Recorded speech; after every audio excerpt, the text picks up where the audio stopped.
pessoal, tudo bom? Estamos aqui novamente para mais um episódio do A Física Médica. Hoje a gente está com o nosso querido professor Walter Paes, físico de proteção radiológica da USP, tá? E provavelmente não vai ser o primeiro episódio do professor, vai ser um dos episódios do professor, porque a gente vai trazer o Walter aqui com mais frequência. Afinal de contas, proteção radiológica, a gente tem muitos temas, muitos assuntos para tratar. E hoje a gente vai começar com uma introdução básica. O professor é físico de formação pela própria USP, em 89, e desde então ele é o físico de proteção radiológica da USP. USP mesmo, a universidade toda, não um centro, não uma instituição, não um único campus. Ele é de todos os campos. Campi. Oh, meu Deus do céu. Não, Tudo bom, enfim, professor? Como é que você está? Os locais. Ótimo, tudo bom. Obrigado pelo convite, vai ser muito legal. Adoro falar sobre proteção radiológica. Vocês vão ter que ficar falando, não, chega, para de falar, ele fala muito. Então vai ser ótimo. Muito obrigado pelo convite. É um prazer mesmo, de verdade. Obrigado. Professor Walter, muito obrigado pela sua contribuição aqui conosco no podcast. Pessoal, inclusive, olá para vocês, aqui é a Paola, né? Estou aqui juntamente com o Ivan e com o professor Walter para estar falando aí de proteção radiológica. Professor Walter, né? Eu gostaria, inclusive, de começar essa nossa conversa, né? Sabendo um pouco mais a seu respeito, embora eu tenha boas noções já, né? O Ivan fez uma breve apresentação, mas com certeza tem muita coisa aí para contar para a gente. E eu queria começar justamente sabendo um pouco mais sobre você, que você compartilhasse um pouco com a gente acerca da sua formação, né? Especialmente porque, né, como você fez física lá em 89, né? Como que foi ter feito esse curso naquela época? Como que você, tendo cursado física, ingressou nessa parte de proteção radiológica? O que te chamou a atenção? Como que você foi parar? E, principalmente, né, como é que você virou a supervisora ali de radioproteção da USP como um todo, né? Como disse o Ivan, porque é coisa pra caramba, né? O que você faz? Como é que é isso? Então, vamos lá, deixa eu tentar contar aí um pouco dessa minha história, né? Evidentemente, eu acho que como qualquer aluno do ensino médio, né? Eu não tinha muita noção, nem estava preparado, acho que não tinha maturidade para escolher efetivamente uma profissão, né? Então, a primeira coisa que eu posso dizer, acho que eu dei sorte, porque hoje eu trabalho com uma coisa que eu amo, que eu adoro, né? Mas, assim, não tinha a menor noção naquela época do que seria o meu trabalho como é hoje. Mas eu acho que isso é comum a qualquer estudante de ensino médio, né? Isso é algo que talvez a sociedade um dia tenha que resolver de uma forma melhor, né?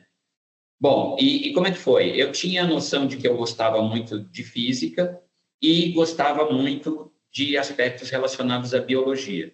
Então, eu pensei, como que eu vou juntar essas duas coisas, né? E uma das primeiras informações que eu tive na época era sobre medicina nuclear. Mas eu falei, só que eu não quero fazer medicina. Então, será que não dá para aplicar? E eu descobri que tinha aplicações de física ligadas à medicina nuclear. De forma muito incipiente, não tinha noção exatamente do que era, de como era, mas simplesmente foi a ideia de juntar as duas coisas que eu gostava.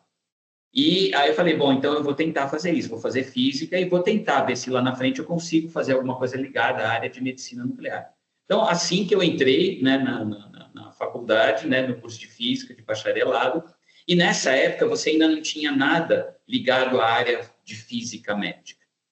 Durante a minha graduação, havia algumas disciplinas de um grupo de professoras excelentes, fabulosas, dentre elas, por exemplo, Marília Teixeira da Cruz, que hoje é um dos cursos da BFM, né? Então, eu tive o privilégio, a honra de ter aula com a Marília, que foi uma das criaturas mais sensacionais que eu já conheci, né?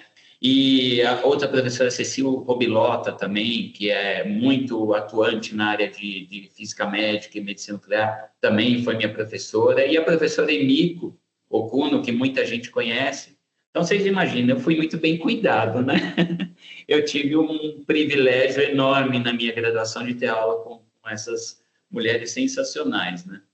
E aí o que acontece? Isso vai contaminando a gente. Eram disciplinas ligadas à parte de disciplinas optativas no Instituto de Física, né? Mas elas foram me dando a certeza de que era isso que eu queria seguir. E aí a gente começou a batalhar, principalmente com a professora Cecil, a ideia de levar isso para a área de física médica, né? E aí a área de física médica ainda não tinha nada formal no país. Então, o Instituto de Física, por intermédio dessas professoras, montou uma grade para o que eles chamaram na época de habilitação, bacharelado em física com habilitação em física médica. Eram 3 habilitações na época, uma delas era de física médica. E ficamos todos animados, né? Nós tínhamos, na minha turma, tinha o Paulo Costa, né? Que hoje é professor no Instituto de Física, muito amigo meu, né? A gente ficou animado com a ideia. Aí isso foi levado para o Conselho Universitário da USP na época e foi reprovado. O Conselho Universitário não aprovou. Quem barrou foi o pessoal da medicina. Por quê? Tava, lá na habilitação estava escrito física médica. Então, eles vetaram, porque nessa época ainda não se tinha essa ideia de que era algo distinto e complementar à medicina. Então, soou como se fosse uma invasão da área. E como eles têm muito poder político e influência, evidentemente foi vetado no Conselho Universitário. Então, infelizmente, essa ideia embrionária morreu. Na ocasião, eu me lembro que eu já estava fazendo as disciplinas optativas dessa grade e eu fui o primeiro aluno a concluir todas as disciplinas da grade da habilitação em física médica, né? Então, até hoje, o pessoal lá no Instituto brinca que se tivesse saído, eu deveria ter a carteirinha 001, né? Porque eu fui o professor primeiro que concluiu. Mas, infelizmente, não concluiu. Então, a gente não teve uma formação acadêmica formal em física médica, né? Embora tivéssemos feito as disciplinas, cumprido com essa grade curricular, né? Não tinha nenhum diploma ou certificado disso. A gente conseguia declarações das professoras dizendo que a gente tinha cumprido com essa grade de disciplinas, né? Mas não tinha um certificado formal disso, né? Nessa época, quando eu estava prestes a me formar, eu me formei em finzinho de 89, né? No meio do ano, eu recebi um convite para trabalhar no SESMIT da USP. Como técnico de nível médio ainda, porque eu ainda não tinha me formado, né? Eles tinham, o SESMIT da USP tinha uma física que atuava já, e aí eu fui convidado para prestar um concurso e acabei passando e fiquei lá, né? Por que o SESMIT da USP tinha um físico? Porque os engenheiros, quando formaram o SESMIT na USP em 85, 86, saíram a campo para fazer a avaliação de condição de trabalho e descobriram que na universidade tinha muitos lugares que usavam fontes de radiação. E foram, assim, profissionais extremamente competentes e cientes e responsáveis e entenderam que os aspectos de proteção radiológica envolvidos no uso de diferentes fontes de radiação não faziam parte da formação deles. Então, eles tinham muita dificuldade para entender, mesmo coisas mais básicas, como a diferença entre radiação alfa e beta e gama e as suas diferentes consequências em termos de proteção radiológica. Então, eles foram até o Instituto de Física, conversaram com a professora Emiko e pediram ajuda. E a Emiko chegou e falou, olha, o ideal seria vocês contratarem um físico para trabalhar com vocês, para assessorar. E assim, o SESMIT da USP deve ter sido, possivelmente, eu não posso afirmar isso, mas possivelmente o primeiro SESMIT no país que tinha um físico pertencente aos seus quadros de atuação. Isso lá em 86, 87, aproximadamente. E aí, logo depois, essa física que trabalhou lá, amicíssima minha, a física Marta Albrecht, que foi era na época responsável pela parte de radiação na vigilância sanitária do estado de São Paulo. Então, era uma pessoa que tinha um conhecimento profundo já nessa área, né? Ela contratou uma estagiária que era lá do Instituto de Física, colega minha, essa colega saiu, e aí depois ela procurou outro, eu me interessei, fui lá e fui contratado. Isso em 89, né? 5 de junho de 89, eu fui efetivamente contratado, né? 2 anos depois, eu consegui transformar meu cargo para nível superior, porque eu já tinha conseguido me formar, né? Em fim de 89, e continuei atuando na universidade. Então, basicamente, o nosso papel, né, hoje nós somos 2 físicos, né? A física Marta já saiu, já tivemos uma época, tivemos equipe enorme de 3 físicos, né? Hoje nós somos 2, né? Então, o meu colega Almi, nós trabalhamos juntos, a gente faz uma divisão, né? Ele cuida de interior, capital e litoral, e eu cuido da USP do interior, né? E nossa função, essencialmente, é assessorar os usuários da universidade nas questões de proteção radiológica, né? Então, a bem da verdade, a gente não atua exatamente como um supervisor de proteção radiológica, na medida em que a responsabilidade pela proteção radiológica não é nossa. Nós somos assessores, né? Então, a gente, inclusive, assessora os eventuais supervisores de proteção radiológica que tem na universidade, né? Qual que é a diferença? Um supervisor, ele tem uma atuação voltada para uma determinada área específica. Então, se você tem, por exemplo, uma área de radiologia, você tem um supervisor voltado para conhecimentos na área de radiologia. Se é medicina nuclear, é um outro supervisor voltado com outro foco. E na universidade, em geral, é sempre pesquisa. Você tem coisas associadas à radiologia, coisas associadas à medicina nuclear, mas essencialmente é com viés de pesquisa, né? E a CENEM não chama o indivíduo de supervisor, ele não faz prova na CENEM, né? Ele faz um credenciamento na CENEM e ele é chamado de responsável pela proteção radiológica daquele laboratório.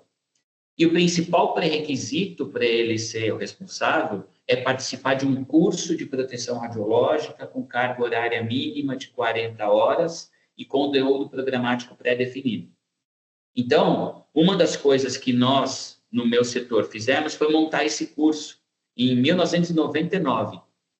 E aí, assim que nós nos conhecemos, né, Ivan? Foi através desse curso. E o que acontece? Esse curso, você ligado à área de pesquisa, não tem muitas instituições. Na realidade, a única instituição do país que fornece esse curso regularmente acabou sendo a USP. E a gente fez isso por conta dessa necessidade dos laboratórios de ter o licenciamento na CENEM para poder comprar material radioativo. Então, isso acabou se tornando, hoje, possivelmente, a nossa principal linha de ação é através desses cursos. Porque é quando a gente consegue fazer a informação de proteção radiológica efetivamente chegar no local de trabalho, né? Quem que frequenta esse curso? Em geral, são alunos de pós-graduação, que são aqueles que têm o projeto de pesquisa vinculado a eles, a verba das agências de fomento é vinculada a esse projeto de pesquisa, e quem bota a mão na massa para fazer o experimento com material radioativo, em geral, são os alunos de pós-graduação, né? Então, muita gente a principal, digamos assim, função ou ocupação, né, do pessoal que frequenta o curso é de alunos de pós-graduação, né? E, fundamentalmente, o que a gente faz é isso, é assessorar todo mundo. E aí é muito, muito divertido, porque, assim, eu tenho que ver proteção radiológica de acelerador de partículas. Então, eu tenho, por exemplo, um acelerador de partículas lá na Instituto de Física, que é um Pelican que tem 8 andares de acelerador, né? É um acelerador vertical. Eu tenho que fazer cálculo de blindagem de raio-x odontológico, cálculo de blindagem de micro-PET-CT, cálculo de blindagem para equipamento de raio-x usado com animais. Então, a variedade de fontes de radiação e de conceitos de aplicação é absurda, é divertidíssimo o meu trabalho nesse sentido, né? Eu adoro. Até depois de mais de 30 anos trabalhando, às vezes me chamam no laboratório e eu vou ver uma coisa que eu nunca vi na minha vida antes.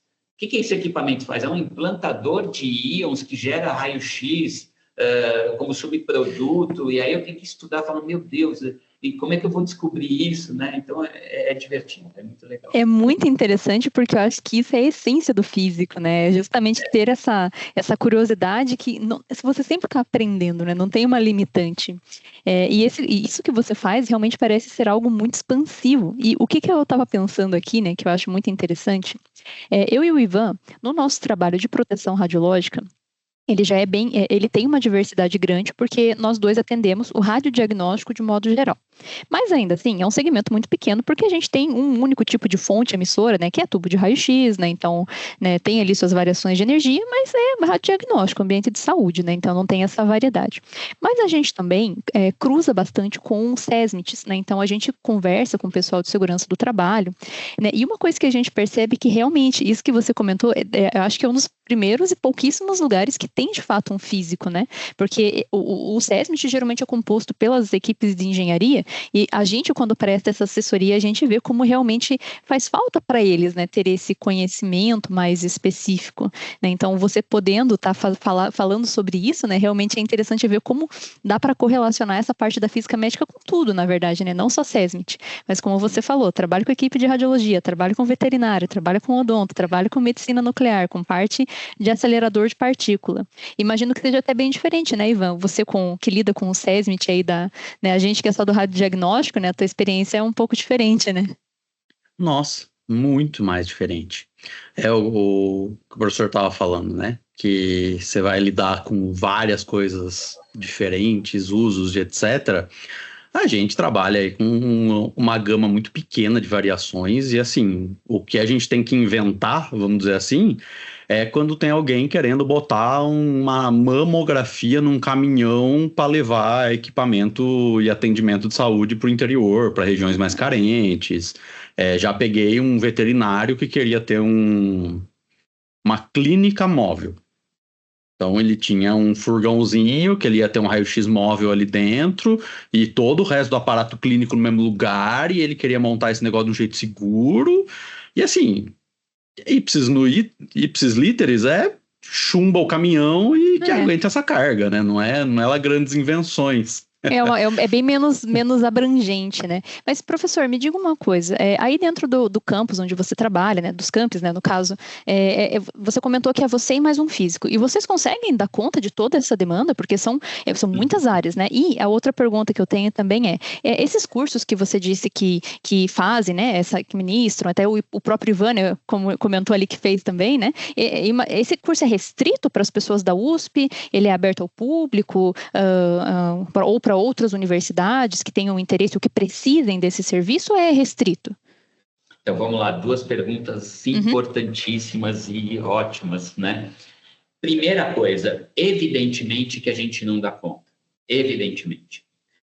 Assim, só para ter uma dimensão, a USP, se você pegar as pessoas que transitam e que você pode dizer que tem alguma viés que possa ser considerado ocupacional na universidade, aí incluindo alunos, por exemplo, né? Imaginando que você está como aluno, está dentro de um ambiente, eventualmente no laboratório, pode estar sujeito a um risco. Se você pensar no número de profissionais, nós estamos falando de mais de 100 mil pessoas. Se você pensar na Universidade de São Paulo. Nós temos aí 15 mil técnicos servidores não docentes, 5 mil, um pouco mais, servidores docentes e mais de 80 mil alunos entre graduação e pós-graduação. Então, é um universo da ordem de 100 mil pessoas que a gente tem que botar o olho em cima, porque ou é o docente, ou é o técnico, ou é o aluno que vão botar a mão ou estar sujeitos à fonte de radiação. Radiação, na área de pesquisa, o pessoal usa para tudo que você puder imaginar. Por exemplo, a gente tem fonte de radiação na escola de educação física. Eles usam um densitômetro ósseo para fazer pesquisa lá.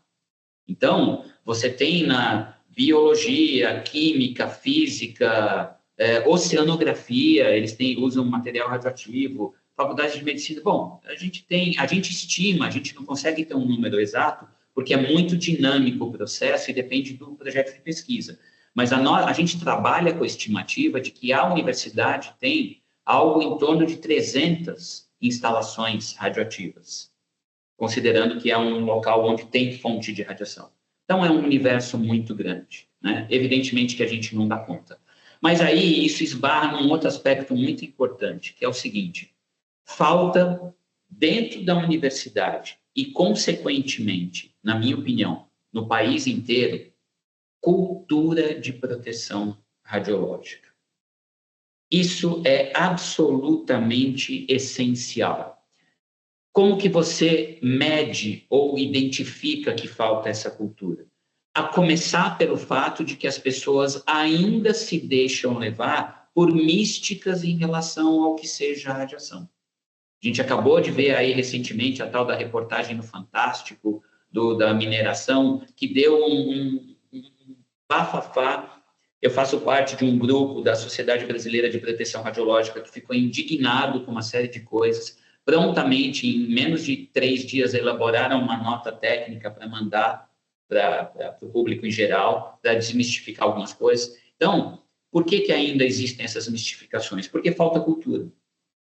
E isso mesmo dentro do ambiente acadêmico, que teoricamente é onde está a elite do conhecimento, o topo da cadeia alimentar do conhecimento, digamos assim, né? Você ainda tem essa deficiência de cultura. Então, embora a gente não dê conta das demandas, não há ainda um posicionamento institucional tal que reconheça que há necessidade dessas demandas, que essas demandas efetivamente existem. Às vezes, o próprio usuário de material radioativo, às vezes eu estou sendo eufemístico demais, frequentemente o próprio usuário da fonte de radiação não sabe que precisa licenciar, não sabe as licenças que precisa ter, consequentemente, sabe muito pouco sobre a parte de proteção radiológica. E tem um outro detalhe que torna a coisa mais complicada. Numa medicina nuclear, por exemplo, o material radioativo, ele é o foco principal das ações da medicina nuclear. Então, a proteção radiológica associada à aquisição das fontes, ela já vem no mesmo pacote junto.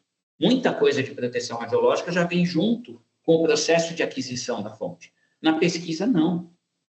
Na pesquisa, o uso do material radioativo é só mais uma ferramenta no meio de tantas outras que tem no laboratório. Então, isso dificulta que a proteção radiológica venha junto. Então, essa história das pessoas nos procurarem, mas eu não sabia que precisava licenciar, mas eu achei um rejeito radioativo no meu laboratório.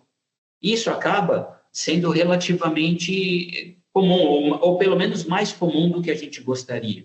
E não é porque as pessoas não têm ética, não têm interesse, não têm conhecimento em geral. É porque elas não têm um conhecimento específico, porque falta cultura de proteção radiológica. Então, por que eu mencionei a história do curso com vocês anteriormente e dei ênfase, e hoje entendo que de tudo que eu faço na universidade é a parte mais importante, porque é quando a gente consegue ter um diálogo parecido com o que a gente está tendo aqui, com o usuário. A gente costuma ter de 50 a 80 pessoas frequentando esse curso e a gente costuma fazer em 2 ou 3 ocasiões por ano dentro da universidade para atender os diferentes campi, né?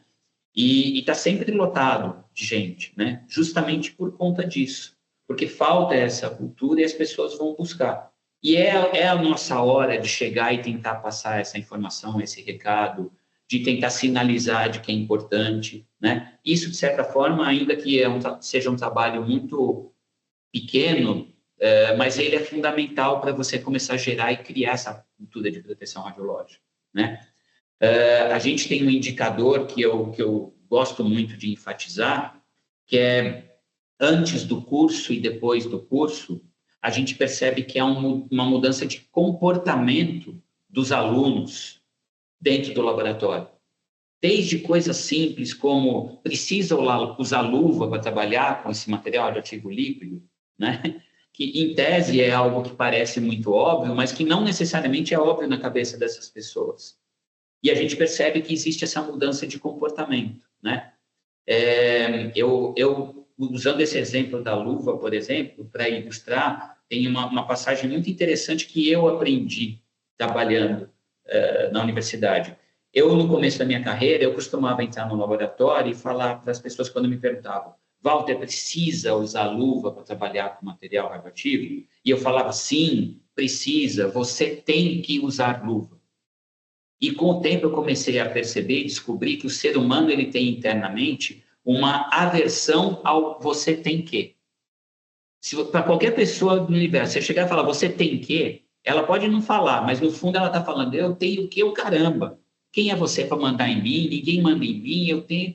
E aí eu comecei a descobrir que você chegar para a pessoa e falar, você tem quê? É pior.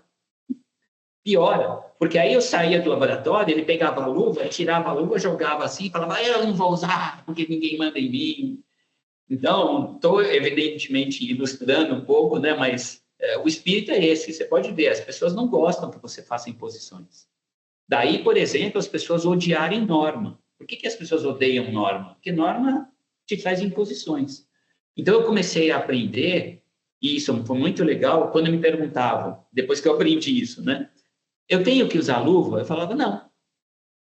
Aí a pessoa fala, mas como assim não? Eu falei, não, a escolha é sua. Se você usar luva, as vantagens são essas. Se você não usar, você pode ter uma dor de cabeça maior por ter que lidar com uma contaminação, de repente você vai ter que fazer um relatório para dizer por que contaminou tal coisa. Aí, a partir desse momento em que eu transferi a responsabilidade do tem que de mim para a própria pessoa, elas mudaram o comportamento. Elas passaram a usar luva, porque aí elas entenderam que a escolha era delas, e não era ninguém impondo. E aí, o que está por trás delas fazerem a escolha que a gente entende como correta? Está o fato delas terem se debruçado sobre o conhecimento para entender qual é a vantagem de usar a luva. Isso faz toda a diferença do universo. É impressionante. Parece uma coisa simples, mas faz toda a diferença do mundo. Professor, desculpe, Ivan. Pode falar. Bom, a parte de justamente tocar a pessoa com o medo / conhecimento, vamos dizer assim, são muitos dos pontos que a gente acaba usando bastante na nossa área de radiologia, né? Que é a tal do CLJ, né? Que hoje a gente tem, que são os autônomos que trabalham só em um lugar para poder fazer 8, 12, 20 horas, e as cooperativas, né? E muitas vezes a gente tem o papo do tipo, mas quem que é a responsabilidade? Mas o dosímetro, não, mas eles são uma empresa terceira. Eu falo, justamente, a empresa terceira, mas a dose ele recebe aqui e o problema trabalhista vai ser de vocês, independente do que seja. Então, tipo, a gente sempre vai por esse lado. E eu já tive um acompanhamento, eu não era físico responsável nessa época, eu estava só na minha Hellis especialização, mas de uma... Agora não vou lembrar se ela era uma biomédica ou se era uma tecnóloga de medicina nuclear que pegava a câmara quente, né, fazia a manipulação, preparava a ampola e ela saía com a ampola sem o castelo, porque era literalmente abrir a porta, cruzar o corredor e abrir outra porta. Para as pessoas parece tudo muito simples, né? Mas você sabe, eu queria aproveitar esse gancho, tanto do seu, Ivan, quanto do professor Walter, no seguinte. Ele comentou ali no início que uma coisa que faz muita falta é essa questão de cultura de segurança e, principalmente, a questão do misticismo. Professor, as pessoas que estão nos acompanhando aqui, né, eu já mencionei no episódio anterior, mas eu tenho um programa que é para público geral, que chama Radiação para Leigos. E por que eu criei esse programa? Porque também, né, acho que assim como o senhor, né, lá daquela época de adolescente, a gente gosta de algumas coisas ali, né, então desde essa época, tal como você, escolhi uma área que eu gosto e estou muito realizada também. Mas também percebia muito que as pessoas carregam consigo esse medo, enfim, por N razões, né, que a gente sabe que fundamentam esse receio que as pessoas têm. Até aí tudo bem, o público leigo eu até relevo, mas como o senhor bem colocou, tem pessoas que são da área, que infelizmente por não ter esse conhecimento específico ajudam a propagar esses misticismos, né? E o que eu percebo, né? Tanto quanto o Ivan, né? Que a gente vê ali, né? Pessoas que são da área e às vezes não têm a percepção. Uma coisa que eu acho mais agravante e entra inclusive, né? Vai ao encontro do que o senhor mencionou acerca da reportagem ali do Fantástico. Grandes, não necessariamente mídias de televisão, mas até redes sociais, por exemplo. Não sei se o senhor viu recentemente, Ivan, você deve ter visto também. O pessoal sempre me marca, né? Médicos que são negacionistas e, por exemplo, mamografia dá câncer. Não faça. Não, porque tomografia, 700 vezes mais radiação. Não, tudo bem, mas 700 vezes o quê?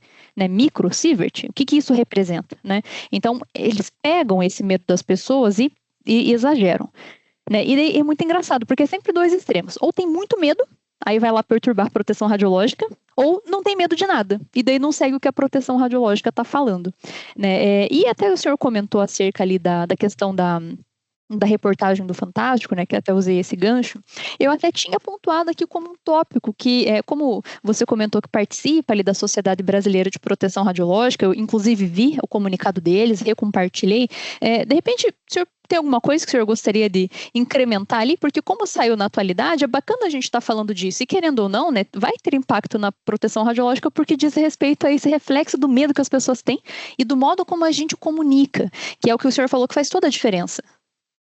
Deixa eu só complementar o questionamento, professor. Walter, quando a gente está pensando justamente essa parte de exploração de urânio, a parte de proteção radiológica, vamos dizer assim, da nação, né? Porque isso não é mais de aplicação específica em um determinado local, isso é uma exploração que acontece em campos abertos, etc. Outra coisa que me chama a atenção também quando a gente vê esse tipo de coisa é a velha história do tem um tubo de raio-x com um símbolo radioativo largado em algum lugar. A sensação que eu tenho é que tem esse mesmo impacto, a ideia do, meu Deus, eles estão explorando urânio, eles estão quebrando montanha, fazendo pó e, enfim, coisa do tipo, né? Vai contaminar tudo, né? Essa parte, hoje, está com a agência, está com a CENEM, porque assim, depois que teve esse rebuliço, né, que aí isso a gente pode fazer até um outro episódio depois com o pessoal da CENEM, inclusive, tipo, e aí, que fim que deu, né, pra gente entender isso? Mas basicamente já está infraestruturado isso, pelo menos internamente, você sabe como tá, se quem está olhando isso ou coisa do gênero, porque não pareceu uma resposta diretamente da CENEM, né? E isso foi um negócio que me chamou a atenção. Falei, poxa, a agência CENEM vão deixar passar, assim, numa boa. E aí me lembrou isso. Eu falei, será que isso tem a ver com essa reestruturação, que ainda ninguém meio que está sabendo o que está acontecendo? Ou quem é que tem que vestir essa carapuça? Nossa, excelentes perguntas de novo, muito bom. Vou começar respondendo, ilustrando um episódio de muitos anos atrás, de uma reportagem que saiu num veículo de comunicação aberta de grande audiência, né? Que dizia o seguinte: perigo no litoral paulista de acontecer algo parecido com o que aconteceu em Goiânia. Uma empresa que faz remontagem de equipamentos de raio-x, de mamografia, recondicionamento, para vender esses equipamentos sem nenhum cuidado e proteção. Então, as pessoas estão sujeitas a que tenham vazamento radioativo, né? E, consequentemente, com impactos possivelmente similares àqueles de Goiânia. Então, a gigantesca aberração técnica já está evidente, que é a história de associar material radioativo com equipamento de raio-x.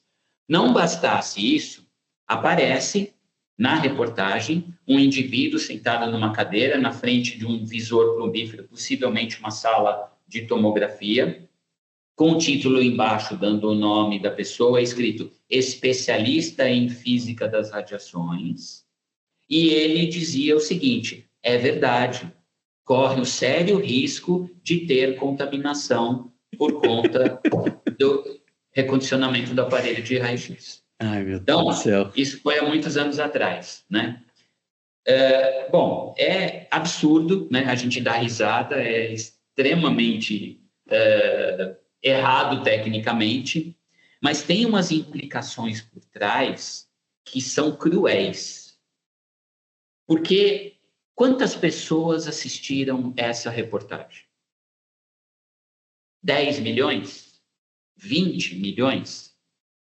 Quantas pessoas a gente que está na área de proteção radiológica consegue acessar, pessoas do público, para passar uma informação correta? Eu dou esse curso para, 200 pessoas por ano. O que é isso comparado com 10, 20 milhões de pessoas que assistem a uma reportagem? Então, não é só a questão de você estar desinformando. Você está desinformando em massa. E, assim, é uma briga injusta. Porque a gente consegue passar informação para 200, 300, se reunirmos toda a nossa comunidade, nós vamos conseguir impactar quantas pessoas do público com informação correta? 100, 1000 pessoas? Nós estamos falando de ordens de grandeza diferentes. E mais do que isso, o tom dessas informações, por mais que seja uma empresa séria, que sejam jornalistas sérios, que a gente acredite na integridade e na ética deles, por mais que tenha isso, o tom sempre é um pouco sensacionalista. E o indivíduo que está consumindo aquela informação e que é leigo, vai ter uma tendência sempre a acreditar mais na informação ruim do que num eventual técnico gabaritado que chega lá e desmita aquilo. Então, é outro aspecto da crueldade associada a esse processo. Como que a gente vence isso? Propagando a informação correta. E para propagar a informação correta, a gente precisa abrir campo para que as pessoas queiram consumir informação correta. Isso faz parte daquilo que a gente já abordou antes, que é a tal da cultura de segurança e proteção radiológica. Enquanto você não gerar esse processo de cultura, as pessoas sequer vão estar interessadas em consumir a informação correta. E a nossa briga vai continuar sendo injusta. Então, o que você está falando, Walter? A gente tem que desistir? Vamos aqui fazer só o nosso trabalho? Não, eu acho que é a fase em que a gente está do processo. Nós estamos no processo ainda de embrionário de formação de cultura nesse sentido. Então, o que cabe a gente é sensibilizar as pessoas para essas coisas que acontecem, para a crueldade que existe associada a isso, né? Então, voltando agora para a reportagem do Fantástico, o processo de mineração. Eu, por exemplo, não é minha especialidade, eu não tenho conhecimentos profundos sobre isso. Mas o que eu posso garantir é que, no mínimo, tem que se tomar muito cuidado com lidar com a informação. Então, quando lá na reportagem fazem menção a um trabalho que foi desenvolvido na Fiocruz, de correlacionar a dose de radiação com determinada patologia, precisa tomar muito cuidado com o que está por ali. A gente que trabalha na área de radiação, a gente sabe que tem uma coisa chamada efeito estocástico. Então, a gente sabe que, do ponto de vista conceitual, é leviano você chegar e falar que o risco é zero. Você não pode afirmar risco zero, mas as pessoas querem que você diga ou que o risco é zero, ou que, então, aquilo é absolutamente letal. E, via de regra, a verdade está no meio do caminho, né? Então, como que você, no meio dessa deficiência de cultura de proteção radiológica e segurança, vai abordar esse conceito de que o risco não é zero? É difícil, é muito difícil. Então, se você não for criterioso, se você não for cauteloso, se você não se cercar o máximo possível de informação técnica, você tende a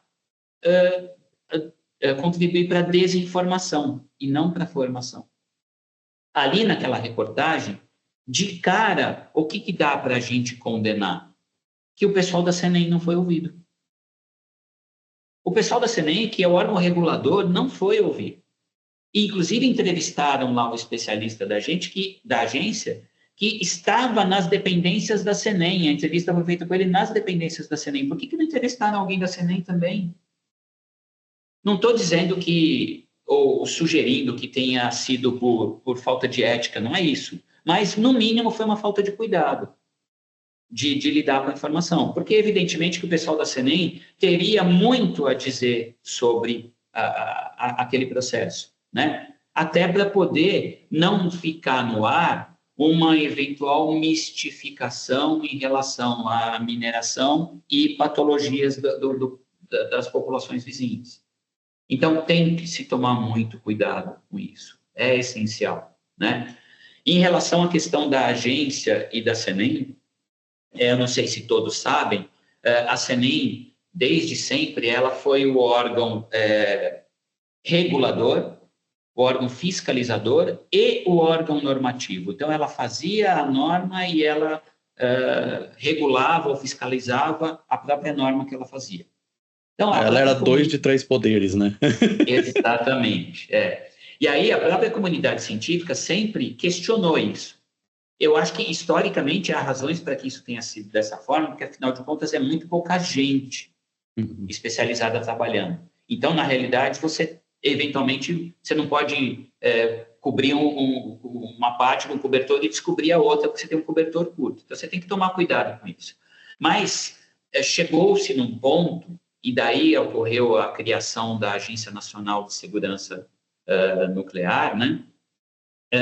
Que é uma separação da CNEM, justamente para você separar os poderes. Você vai manter a CNEM com a parte normativa e você vai ter a agência com a parte fiscalizadora, né? Isso vai dar, digamos assim, maior credibilidade para as ações da CNEM e da agência, então é bastante favorável. Eu não tenho conhecimento de como está isso exatamente. Eu sei que recentemente houve indicação das pessoas que vão assumir a presidência da agência, então ainda está num processo de tramitação. A CNEM não parou de trabalhar por conta disso. Mas a verdade tem que ser dita também de que a CNEM tem muito pouca gente. Eu tive, ano passado, num evento na CNEM, de reguladores e regulados, onde a CNEM colocou muito claramente a dificuldade que ela tem de conseguir atender a demanda, por falta de profissional. Tem muitos profissionais que estão se aposentando e não estão sendo repostos. Então, o quadro de pessoal, por exemplo, para fazer análise, para ter o licenciamento de uma instalação que vai trabalhar com fonte de radiação, é um quadro muito pequeno, né? E a gente não pode tirar esse dado do contexto. A gente não pode simplesmente chegar e recriminar a CNEM por uma eventual morosidade ou até mesmo por uma falha na condução de algum processo. A gente tem que entender que esse dado faz parte do processo. E aí a gente tem, como usuário, né, que cumprir com o nosso papel de, inclusive, contribuir para fortalecer as instituições nesse sentido. Reconhecer que tem esses problemas e, a partir disso, se juntar e se unir para fortalecer. Então, esse evento em particular que eu tive foi muito interessante, porque a CNEM se colocou completamente aberta para essa interação com os usuários, dizendo das suas fragilidades e das suas dificuldades, né? E eu tive a impressão de que sensibilizou todo mundo que estava ali, no sentido de que a gente precisa estar junto e não contra, né? E isso, na minha opinião, pelo menos na minha pessoal, da minha experiência profissional que eu sempre tive com a CNEM, foi uma mudança de paradigma, porque sempre houve um certo ranço em relação à CNEM. A CNEM só atrapalha a minha vida. Eles vêm com essas recomendações que não tem nada a ver. Isso aqui vai ser um parto para eu conseguir cumprir com isso, né? E é sempre essa negatividade em relação àquilo. Você não vê um lado positivo, um lado sob o ponto de vista deles. E eu acho que isso é fundamental, a gente tem que mudar isso, a gente tem que mudar essa postura da nossa parte também, né? Então, resumindo, né, não sei se consegui responder tudo, mas vocês veem que estão tudo interligado, né? E que no final, se a gente for reduzir, a gente cai nessa história dessa falta de cultura e que a gente tem que se debruçar muito seriamente em relação a esse aspecto. Dessa parte do urânio, né, principalmente, uma coisa que me chamou a atenção foi que, apesar do especialista falando e coisa do gênero, me pareceu, pelo menos eu senti quando eu li, que tinha um tom de querer sim fazer um pouco de sensacionalismo. E enfim, jornalismo, a gente meio que entende, né? Infelizmente, a manchete normalmente é milhões de vezes mais lida do que o resto de todo o corpo da notícia e por assim vai, né? Mas o que mais me espantou foi isso, não ter tido um posicionamento da CNEM ou da agência, né, a respeito mesmo, tipo uma cobrança por... Isso é uma desinformação grave, principalmente para as pessoas que são da região e que vão estar impactadas pela notícia, não pelo real risco disso tudo. E isso é muito real, Ivan, porque na própria reportagem, as pessoas que moram na região foram entrevistadas e elas falaram que já teve as pessoas que consomem os produtos que eles produzem naquela região, já falaram, se começar a extrair urânio, não vamos comprar de vocês. E aí, eu até queria aproveitar esse gancho do professor Walter acerca dessa questão ali da comunicação, né, que a proposta, né, de solução que nós teríamos para tentar contornar esse tipo de problema é a gente tentar fazer essa cultura de segurança ser mais ativa, né? Então, sermos ouvidos, né? Ter essa questão aí de produção ali, né? De conteúdo para as pessoas com base técnica. Só que realmente, professor Walter, a gente esbarra muito nessa questão de a gente não conseguir afirmar, porque todas as perguntas que fazem, a nossa resposta é depende. Mas eles não querem depende, querem sim ou não. Por que eu falo isso? Ali no Radiação para Leigos, eu falo de temas gerais, né? Pego notícias que estão acontecendo, falo sobre histórias e etc. Mas as pessoas perguntam com muita frequência, pessoas do público geral, por exemplo, sobre exames. Quantos exames eu posso fazer sem ficar doente? Aí você explica. Não tem limite, né? Depende da necessidade. Não, mas quantos? Né? Não, mas e quanto de radiação que faz mal? Daí você fala, olha, de uma vez só, né? Tem um limite, mas assim, de pouco em pouco, né, não tem como prever, né? Porque, não, mas quantos? Não, mas então, esse aqui eu não posso, sabe? Eles insistem nesse, e é difícil. Mas sabe o que é mais difícil ainda? Eu vejo como uma barreira.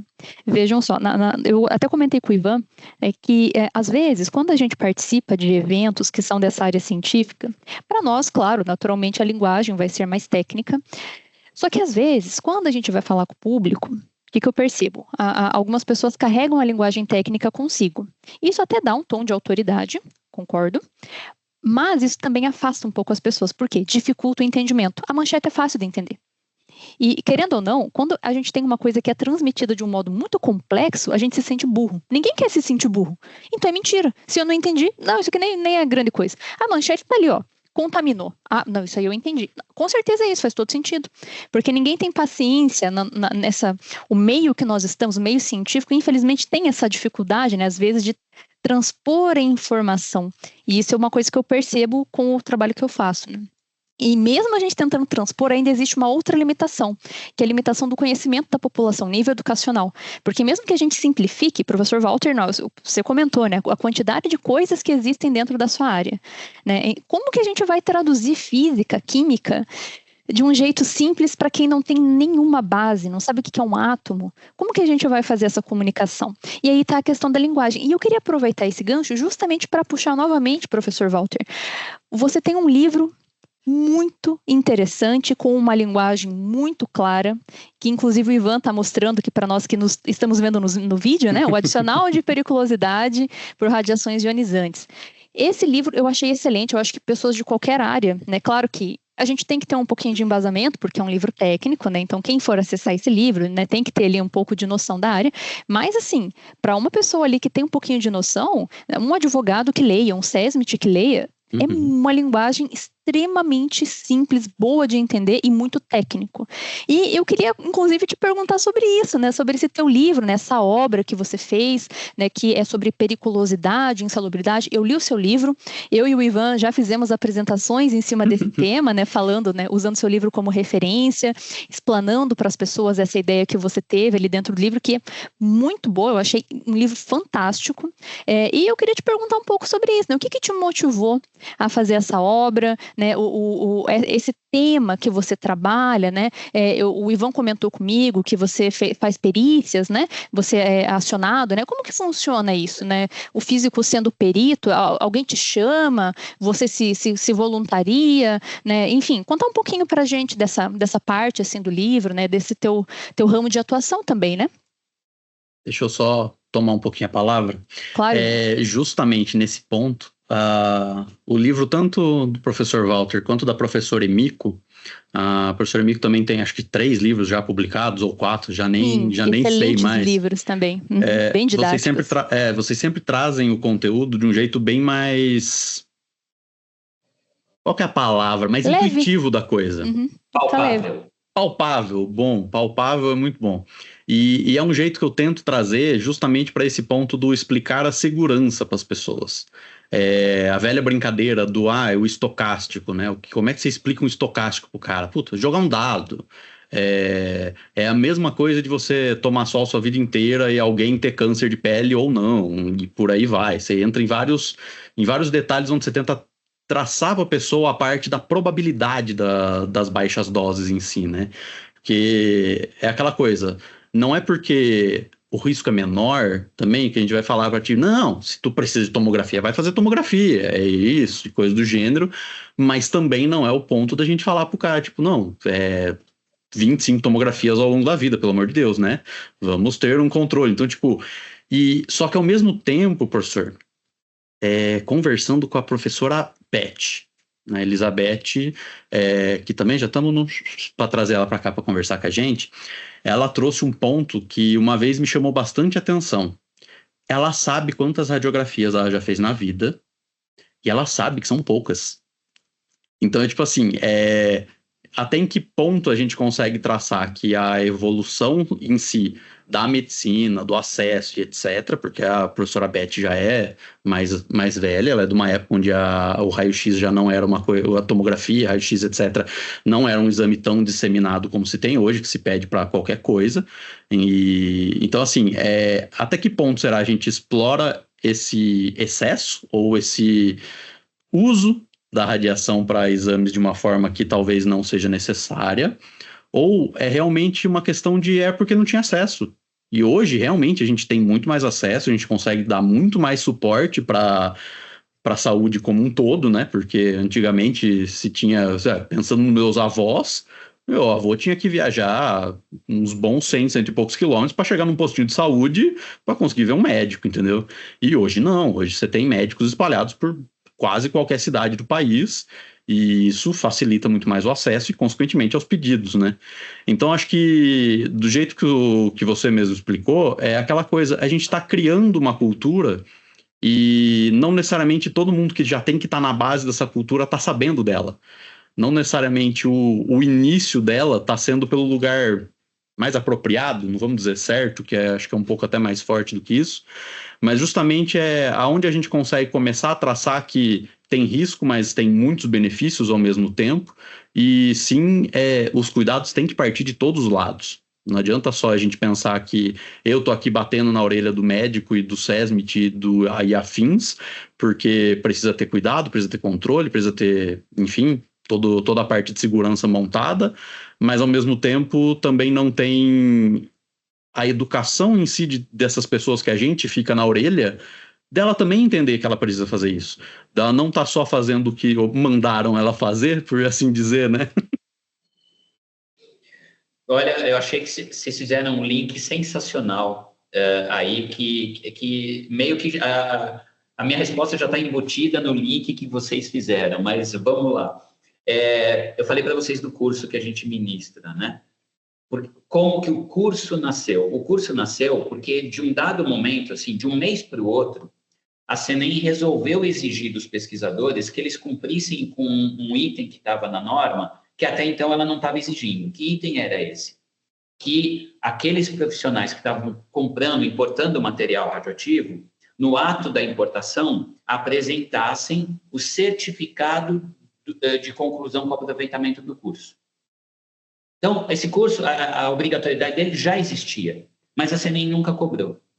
E num dado momento, lá em 1999, a CNEM começou a cobrar de um mês para o outro. E os laboratórios trabalhavam com material radioativo fazendo aquisições mensais. Então, vários laboratórios foram pegos de surpresa, porque no mês anterior foram lá desembaraçar e buscar o material radioativo, no mês seguinte, quando foram fazer a mesma coisa, não conseguiu. E aí, o que estava lá no sistema da Receita? Tem uma pendência junto à CNEM. Ligaram para a CNEM e a CNEM falou, falta o certificado do curso. Foi um desespero. Aí, alguns desses laboratórios, não todos, mas alguns deles já conheciam o trabalho da gente físico no SESMIT e pediram nossa ajuda. Vocês podem ajudar? Vocês podem, por exemplo, dar esse curso para a gente? Nem a gente sabia se podia. O que a gente fez? A gente falou, olha, tecnicamente eu acho que a gente tem condição de oferecer essa informação para vocês, mas eu não sei, por exemplo, se a CNEM vai aceitar. Então, nós fizemos uma consulta à CNEM, explicamos a situação e falamos, vamos montar um curso e vamos ministrar o curso. A CNEM, de forma muito compreensiva, liberou o material radioativo provisoriamente nos 2, 3 meses seguintes para esses laboratórios, mediante o compromisso de que nós iríamos oferecer o curso.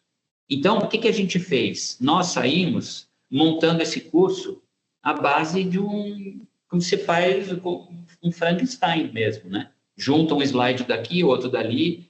Na minha época, não é da época de vocês, mas a gente usava transparência. Vocês já ouviram falar disso? Não tinha nem slide, né? Usava os retroprofessores. Isso, E começamos a juntar. Então, nós montamos o primeiro curso, e a primeira turma, acho que foi dezembro de 99, né? Justamente com retalhos de informações técnicas. E aí, Paula, primeira sensação que eu tive ministrando o curso lá foi de desespero, frustração, tristeza, porque eu falava efeito fotoelétrico e eles respondiam mitocôndria. Por quê? Porque é a formação de físico contra a formação de biologia. Não tem linguagem ali, não tem interface de comunicação. E eu não sabia, eu ingenuamente fui falar na maior das boas vontades e saí frustrado, triste, chateado. Por quê? Porque as pessoas não entendiam o que eu falava. Então, eu me senti forçado a adaptar a linguagem. Então, essa questão de linguagem que você tocou no ponto é fundamental, e o fato de nós, da parte técnica, não termos uma linguagem adequada para comunicar com a população em geral, faz parte do processo de construção e da formação da cultura de proteção radiológica e segurança. Nós também temos culpa, nós também temos que fazer a nossa parte evoluir. Então, nós temos que desenvolver uma linguagem que consiga chegar nas pessoas. Eu fui forçado. A minha tristeza e frustração me impulsionaram. Eu fiquei, assim, louco com essa história. Não é possível que eu estava se abrindo a oportunidade de eu fazer aquilo que eu achava que era fundamental, passar a informação adequada, e eu não ser capaz, não conseguir. Eu precisava descobrir alguma coisa. Então, essa sensação foi um dos embriões do livro que eu escrevi. Porque eu fui obrigado a desenvolver uma linguagem para falar com gente que entendia de mitocôndria e não entendia nada de efeito fotoelétrico.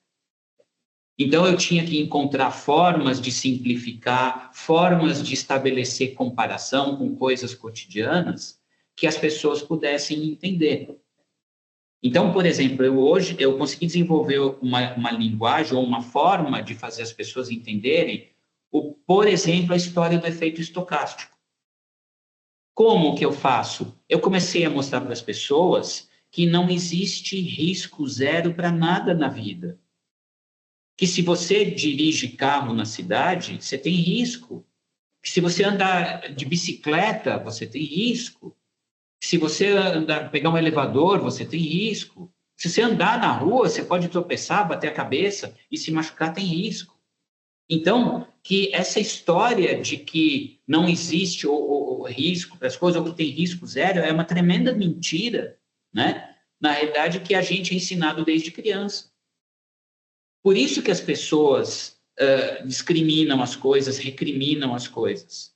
Porque elas, na realidade, nunca pararam para pensar. Mas se você falar radiação, aí ela tem medo. Mas se você falar andar de carro na cidade, nem passa pela cabeça dela. E aqui na USP, por exemplo, as pessoas têm muito mais risco de ter problema andando de carro do que com o material que trabalham. Quando eu comecei a falar dessa forma, parece que você vê na cara das pessoas na plateia que elas arregalam o olho e falam, nunca tinha pensado nisso.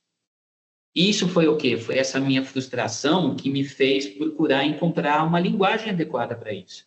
E todo curso que eu dou, eu aprendo uma forma nova de me comunicar. Já faz 20 e tantos anos que a gente ministra esse curso aqui na USP. Já foram, 3, 4, 5 mil pessoas que passaram pelo curso.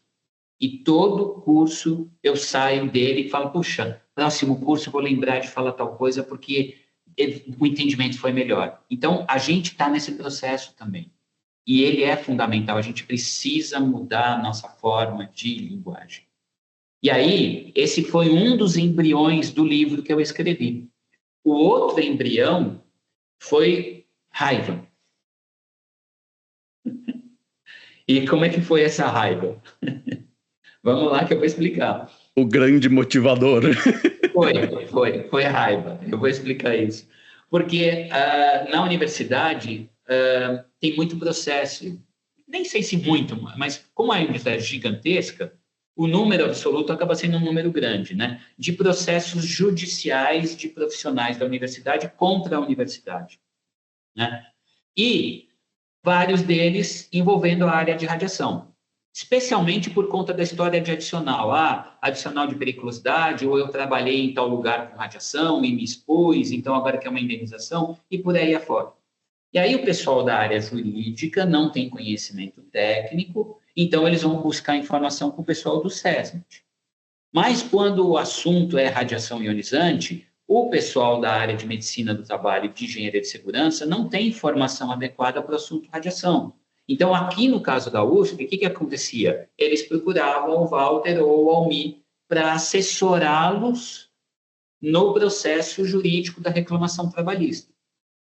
Então, eu não era um perito nomeado, por exemplo, juiz, eu era como se fosse um perito assistente da universidade para acompanhar as perícias quando os peritos vinham. E aí, como que foi nascendo a raiva? Quando vinha o perito, ele não entendia nada sobre radiação. Nada sobre radiação. Aí eu, ingenuamente, falava, não, mas é assim, radiação alfa e beta são coisas diferentes, né? Uma causa mais efeito do que a outra, mas é mais fácil de blindar. Muito obrigado pela informação, mas essa informação não se traduzia no laudo técnico do perito. E o laudo vinha com erros técnicos. E aí, com o passar dos anos, eu fui acompanhando perícia, laudo, fazendo contestação de laudo de perito judicial, e eu colecionei uma quantidade grande, né, de interações sobre isso. E eu até coloco no livro o seguinte: 100%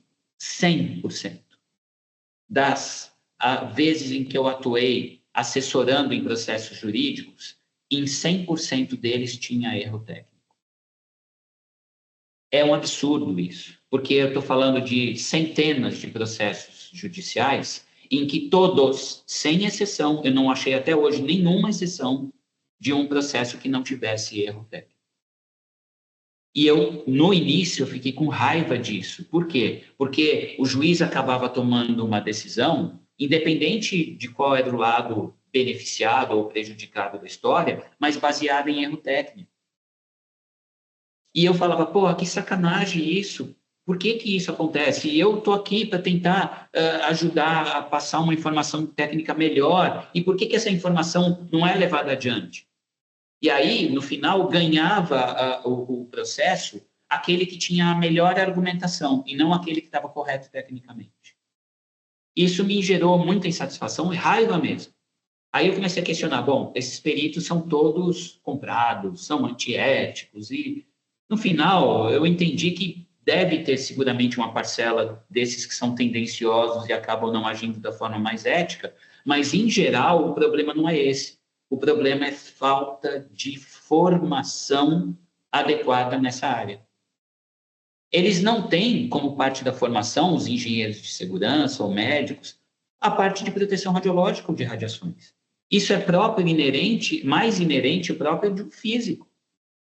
Então, como é que eu vou esperar que ele consiga traduzir num laudo técnico dele diferenças conceituais importantes sobre risco, diferença de risco em diferentes tipos de radiação? Não dá para esperar isso. Eu tive situações de peritos que falavam, olha, para mim, durante a perícia, eu não entendo nada desse assunto, você pode me explicar?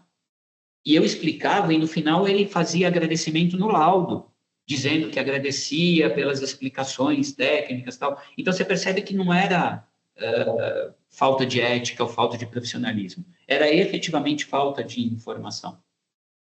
Então, eu pensei, não há uma linguagem adequada para você explicar isso para essas pessoas. E as pessoas não têm formação adequada para tratar do assunto. Então, e se eu conseguir produzir algum material numa linguagem o mais acessível que eu conseguir, para que essas pessoas consigam entender, por exemplo, a importância de você ter um físico ou um profissional com informações ou formação adequada nessa área de radiação para palpitar sobre essa área de radiação.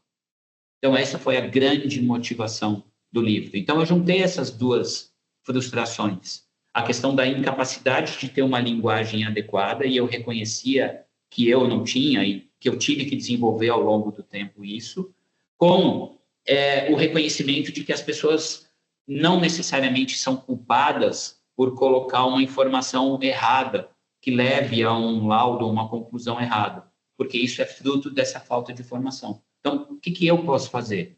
Então, esse foi o grande motivador do livro. Então, esse livro, eu escrevi ele em 3 meses.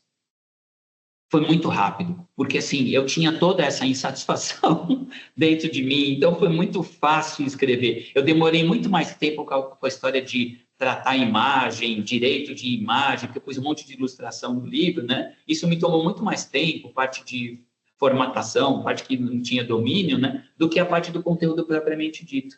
Eu simplesmente passei a usar os exemplos que eu já usava no curso, né? Na hora de escrever, e que eu já sabia que eles conseguiam chegar com mais facilidade essa informação às pessoas.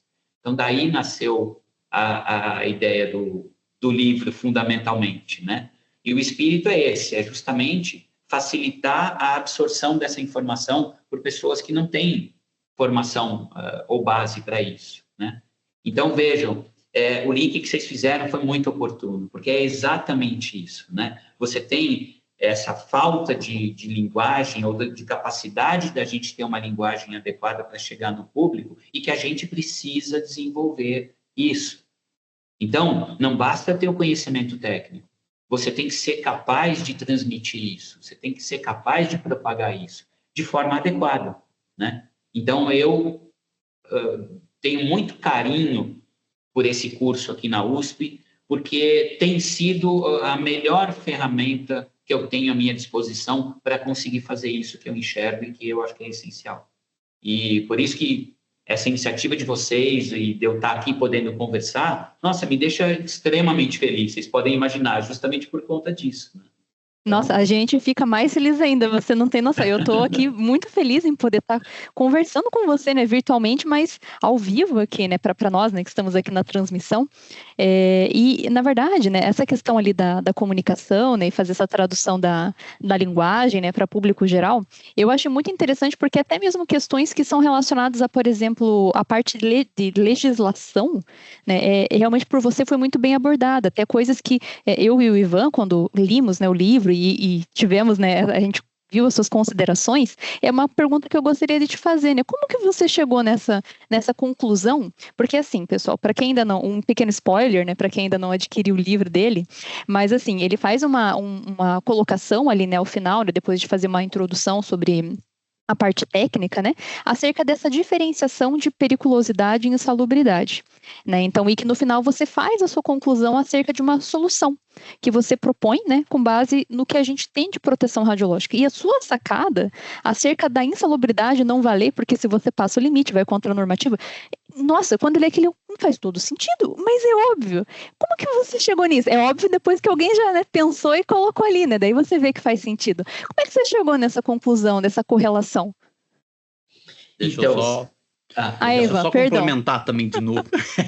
Por favor, Ivan. Além disso, Walter, a gente está falando de uma época que eu não sei nem que legislações tinham. Porque quando você começou a ser o físico de proteção radiológica, já existia alguma coisa antes da 301? A 301 é 2005, né? 2000, talvez os rabiscos dela um pouco antes, mas... É de 88. A primeira dela é de 88, pelo menos. Ah, tá. Você já pegou com alguma coisa escrita, pelo menos. É. E porque assim, quando a gente pega na legislação em si, a gente vai olhando, né, o histórico das coisas, nossa, as NRs 32, essa parte toda de trabalhista tem milhões de alterações ao longo do tempo, e ela nunca foi reescrita de um jeito muito palpável, vamos dizer assim, né, utilizando o mesmo termo de antes, quando a gente precisa entender bem o que ela quer dizer com insalubridade e periculosidade, além do periculosidade você morre, insalubridade não, né, tipo, a grosso modo. Porque a grande especulação que ela traz é justamente o que tu descreve no livro depois, que é acima do limite. Existe um limite para várias coisas, que não nos cabe julgar ou não se isso são limites de segurança ou não, isso vem de outros departamentos, Mas quando a gente para pensar na legislação de segurança em radiações, a gente nunca pode chegar no limite. Então talvez até uma terminologia que possa gerar essa confusão, né? Porque se um limite pode ser ultrapassado em algumas áreas, em outras não, a palavra acho que deveria ser outra. E principalmente quando a gente para pensar na parte de regulamentação, a gente está falando de milhões de operações diferentes que lidam com esse tipo de coisa. Inclusive, se a gente for entrar aí no ipsis literis de cada coisa, um estagiário que trabalha com isso, ele é um ocupacionalmente exposto de alguma forma. O doc, o pós-doc, o mestrado, o graduando, o IC, cada um tem o seu nível ali de comprometimento, horas e afins, e ele vai caber em algum jeito, até o cara da segurança no aeroporto, na estação de fiscalização de caminhão e etc., que tem um raio-x ali. Então, tipo assim, é uma gama grande demais para a gente literalmente ter um descrito de cada coisa. Então, assim, e tu passou por, sei lá, talvez milhares, né, de diferentes atuações com isso. Então, como é que fica isso também, né? Perfeito. De novo, vocês pegaram num outro ponto crítico aí, né? Na realidade, assim, eu para responder, eu acho que a melhor forma é a gente pensar o seguinte: qual o papel de uma norma? Qualquer norma. Por que eu faço essa pergunta? Porque a impressão que eu tenho, a experiência que eu tenho, é que a interação que as pessoas têm com norma é muito ruim. Muito ruim. As pessoas interpretam, olham para uma norma já com ânsia de vômito, né? E eu entendo o porquê disso. Porque, fundamentalmente, você está lidando com aquela história das imposições que vão ser feitas para você. Então, isso vai te restringir, isso vai te atrapalhar, isso vai te incomodar, isso vai te gerar custo, e por aí afora. Vai te consumir tempo, né? Então, você já olha com certa ânsia de vômito para aqui, né? É perfeitamente compreensível isso. A questão é, como que eu venço esse preconceito que eu tenho em relação ao papel da norma ser algo que é ruim para mim? Eu consegui vencer isso, e eu acho que é uma sugestão que eu dou para as outras pessoas, procurando buscar qual é a finalidade por trás do que está na norma. Porque, no final das contas, é razoável supor que quem escreveu aquilo estava pensando em trazer um benefício para quem vai fazer uso daquilo ou para a sociedade como um todo. Então, aquela recomendação, aquela exigência técnica deve ter alguma finalidade por trás daquilo. Quando a gente muda o foco e passa a olhar dessa forma, a gente, por exemplo, abre a mente para poder questionar o conteúdo da norma tecnicamente. Então, eu já tive experiências de lidar com a CNEM e de dizer textualmente para a CNEM que eu não ia fazer aquilo que estava na norma por conta disso, disso, disso e disso daquilo. E ter obtido como resposta da CNEM, ok, você está certo. Mas por quê? Porque eu tentei procurar olhar, porque qual é a finalidade daquilo que está sendo pedido na norma? Por exemplo, hoje mesmo pela manhã, eu estava fazendo um caso de um laboratório aqui da USP que vai trabalhar com uma técnica de radioimunoensaio que usa iodo 125.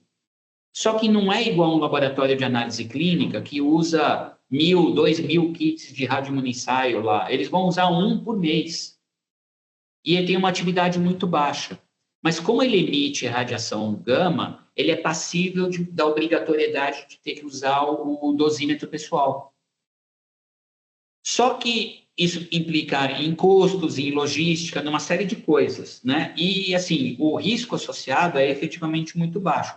Então, o que eu fiz? Eu fiz uma análise, um cálculo, para comprovar que, na pior das situações, dadas as quantidades muito pequenas que eles utilizam, o nível de dose a que iam estar submetidos ia ser sempre abaixo do nível de registro dos dosímetros pessoais.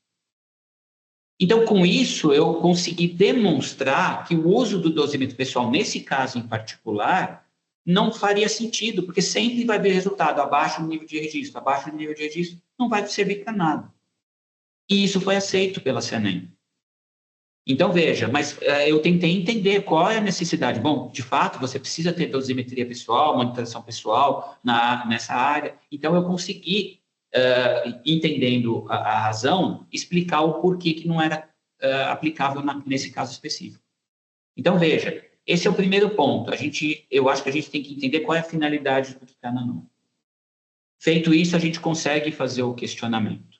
Mas aí existe um outro fator importante. Uma norma trata quase exclusivamente das coisas sob o ponto de vista técnico. Com poucas exceções, você tem normas que tratam das coisas sob o ponto de vista conceitual. Na proteção radiológica, a gente ainda tem um pouco disso, quando eu falo de princípio da justificação, otimização, que é uma questão muito mais conceitual do que técnica, né? Então, mas em geral, é uma questão técnica e não uma questão conceitual. E eu acho que essas duas coisas teriam que estar amarradas sempre.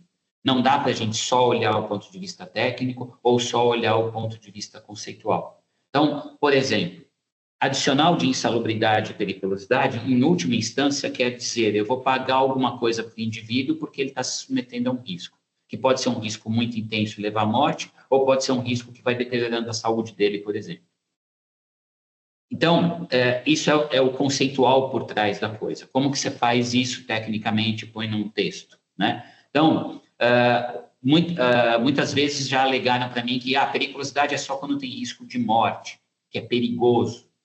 Quando não é perigoso ao ponto de ter risco de morte, então é insalubre e deteriorar a saúde. Mas aí eu pergunto para você o seguinte, pegue dois indivíduos.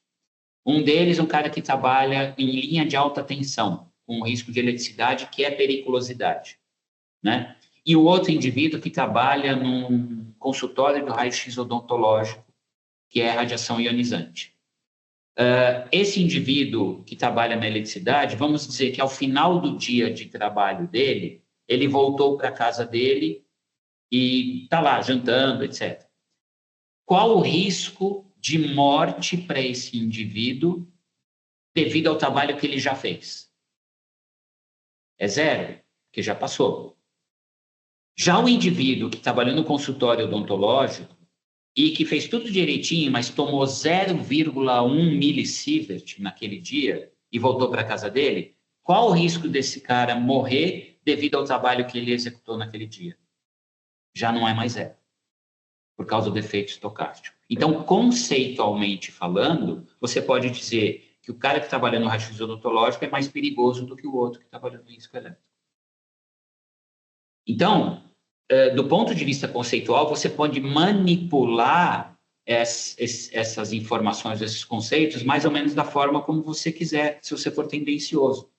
Então, por isso que eu fiz a proposta no livro, para modificar essa história de adicional, porque ela acaba esbarrando nessas tendências que as pessoas têm. Eu observei, por exemplo, que uma das minhas funções na universidade é visitar os laboratórios para verificar as atividades que os indivíduos fazem por fonte de radiação, justamente para saber se ele está sujeito a um risco ocupacional ou não, para efeito de lá poder ser concedido para ele um adicional de periculosidade. Por causa disso, qual o comportamento que essas pessoas têm na minha frente quando eu vou visitá-las? Elas querem provar para mim de qualquer jeito que elas estão sujeitas ao risco. Então, é gente pegando frasquinho com material radioativo na mão e tremendo, gente derrubando propositalmente o material com radioativo na minha frente. Olha, como eu estou exposto, olha. Mas é claro, se você pensa, é natural que a pessoa tenha essa tendência, né? Então, o que o adicional de periculosidade do ponto de vista conceitual está fazendo? Ele está forçando as pessoas a irem na direção do risco, que é o contrário do que a cultura de proteção radiológica e segurança quer. Então, daí, Paula, que veio a minha ideia, porque eu observava esses comportamentos anômalos das pessoas, né, que eu até entendo a razão por trás deles, né, e falava, como é que a gente combate isso? E aí eu entendi a ideia de você condicionar o adicional ao reconhecimento de que o indivíduo, por estar tratando com uma coisa que oferece risco, precisa ter uma responsabilidade adicional no lidar com aquilo. Ou seja, se o indivíduo cumprir com todas as regras de proteção radiológica adequadamente, ele meio que vai estar comprovando que ele tem capacidade e responsabilidade para agir com aquele agente de risco, e daí viria o conceito do adicional. Você está premiando o cara por ele exercer adequadamente a responsabilidade dele. E aí, ao invés de você empurrar o indivíduo na direção do risco, você começa a afastá-lo da direção do risco. Essa foi a grande ideia. E, evidentemente, eu não tive essa ideia sozinho, eu conversei com muita gente sobre isso, né? Porque faz todo sentido. Você muda o foco, você reconhece que o fato dele exercer aquilo com responsabilidade merece, eventualmente, uma remuneração diferenciada, mas não porque ele está se vendendo ao risco, justamente porque ele está cumprindo com a segurança em relação ao risco. E eu faço uma comparação com uma atividade econômica, por exemplo, de uma instituição onde você tem um diretor e um gerente numa instituição que não trabalha com radiação. Por que o diretor normalmente ganha mais do que o gerente? Essencialmente, é porque reconhece-se que ele tem mais responsabilidade. Então, o próprio mercado já regula essa questão de você remunerar melhor quem tem mais responsabilidades associadas ao seu trabalho. Então, também não seria nenhuma novidade você condicionar o adicional, que eu estou chamando de adicional de responsabilidade para radiações, né, dessa forma. Então, essa foi a sacada, né? E em relação à questão da insalubridade, de novo, eu acabei enxergando isso da mesma forma como eu fiz as outras análises das questões de norma, procurando olhar o que está por trás. Então, o adicional de insalubridade fala de limites de tolerância para outros agentes de risco. Então, natural que quem escreveu aquilo quisesse usar a mesma terminologia quando o agente de risco é radiação ionizante. E aí não tinha conhecimento suficiente adequado, muito provavelmente, para entender que a norma de proteção radiológica proíbe trabalhar acima do limite de tolerância. Justamente é o princípio de limitação da dose. Então, um indivíduo que eventualmente esteja exposto acima do limite de tolerância, você não pode considerar como uma exposição ocupacional em termos de proteção radiológica. Ela passa a ser acidental, não ocupacional, porque ela não pode ser. Você tem que interceder e não pode deixar isso acontecer. Então, daí o fato de que eu digo no livro que a insalubridade por radiação ionizante, da forma como está o texto, ele é inaplicável tecnicamente, porque ele diz que só faz jus se estiver acima do limite de tolerância e a norma diz que é proibido trabalhar acima do limite de tolerância. Foi olhando para o que estava querendo se dizer por trás. Foi assim que eu tive esse insight, digamos assim. Professor, deixa eu aproveitar então que você já tocou nesse ponto. E o BO do CRTR? Eu nunca sei qual que é o Conselho Nacional CNTR, o nome do Conselho dos Técnicos. É CONTER. CONTER. O supervisor das aplicações das práticas radiológicas, é isso que você se refere, Ivan? Na realidade... É CRT, né? É do CRT. Mas eles têm eu não sei se é no descritivo profissional, na legislação de classe, né? Ah, sim, que eles têm que receber insalubridade. E é uma normativa bem antiga, né? Acho que de 80 e poucos, né? 90. É do arco da véia também. Uhum. E aí a gente entra nesse detalhe. Porque, assim, na teoria, uma legislação não pode ser mais restritiva que a outra, mas, ao mesmo tempo, você não pode tirar benefício. Você já teve que se deparar com alguma coisa desse tipo? Então, na realidade, assim, eu evito entrar no mérito jurídico dessas questões, né? Até porque eu não tenho competência para argumentar juridicamente. Então, o que eu procuro fazer? Eu procuro me manter o mais isento possível sobre o aspecto jurídico e me manter na questão técnica.